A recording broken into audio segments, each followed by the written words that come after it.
یہ قرآن کی تاثیر ہے کہ کفار مکہ شدید دشمنی کے باوجود بھی رات کی تاریکی میں چھپ چھپ کے جسے سنا کرتے تھے اسے بھی قرآن کہا جاتا ہے۔ رسول اللہ صلی اللہ علیہ وسلم دن کے وقت قرآن پڑھتے تو کفار مکہ بچوں سے کہتے کہ شور کرو تاکہ ان کے قرآن پڑھنے کی آواز کسی کے کان میں نہ جائے۔ پتہ تھا اگر چلی گئی تو قرآن میں تاثیر اتنی ہے کہ حضرت فاروق اعظم جیسے بھی اپنا دل دے بیٹھتے ہیں۔ جب آپ کی ہمشیرہ نے قرآن مجید فرقان حمید کی تلاوت کی، حضرت فاروق اعظم رضی اللہ تعالیٰ عنہ کے دل میں بھی اگرچہ پیچھے حضور کی دعا کا اثر ضرور تھا، لیکن جو ظاہری سبب بنا وہ تو قرآن کی وہ سورت تھی جس کی چند آیات میں تاثیر اتنی تھی کہ حضرت فاروق اعظم رضی اللہ تعالیٰ عنہ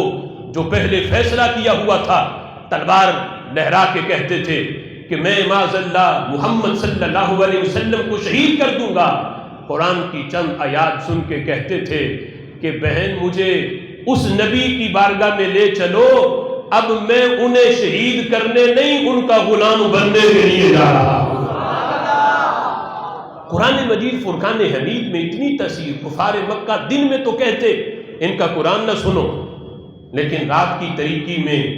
ابو جہل جیسے بھی چھپ چھپ کے حضور کے قرآن کی تلاوت سنا کرتے، رات کی تاریکی میں باہر نکلتے۔ انہیں بھی پتا تھا کہ یہ کلام کسی بشر کا کلام نہیں، یقیناً یہ کلام جس ہستی کا ہے وہ بھی بے مثل اور بے مثال ہے، جس ذات کا ہے وہ بھی بے مثل ہے، اور یہ کلام بھی بے مثل ہے۔ رات کی تاریکی میں عتبہ، شیبہ، ابو جہل الگ الگ گھروں سے نکلتے، آ کے حضور کا قرآن سنتے، واپس جاتے تو ایک چوک میں تینوں اکٹھے ہوتے اور ایک دوسرے کو ملامت کرتے کہ دن کو تو ہم کہتے ہیں قرآن نہ سنو، اور ہماری حالت یہ ہے کہ خود رات کی تاریکی میں چھپ کے ان کا قرآن سنتے ہیں۔ تو کہتے ہیں آج کے بعد اب ہم دوبارہ نہیں آئیں گے، اگر ہماری قوم کو پتہ چل گیا تو وہ کیا کہیں گے ہمارے بارے میں کہ ہمیں تو کہتے ہو قرآن سنو نا، اور خود ہم چھپ کے سنتے ہیں۔ فیصلہ کر کے جاتے کہ آئندہ یہ کام نہیں کریں گے، لیکن جب رات کی تاریکی چھاتی پھر دل مجبور کرتا، پھر وہ سہانی آواز سننے کے لیے تڑپتے، پھر گھر سے نکلتے، کہتے چلو وہ تو نہیں آئیں گے، ہر بندہ یہی سوچ کے کہ میں سناتا ہوں کسی کو پتہ نہیں چلے گا، لیکن کسی سے رہا نہ جاتا، قرآن سنتے، واپس جب پلٹتے پھر چوک میں اکٹھے ہو جاتے۔ بار بار ایسا ہوا تو یہ قرآن کی تاثیر ایسی ہے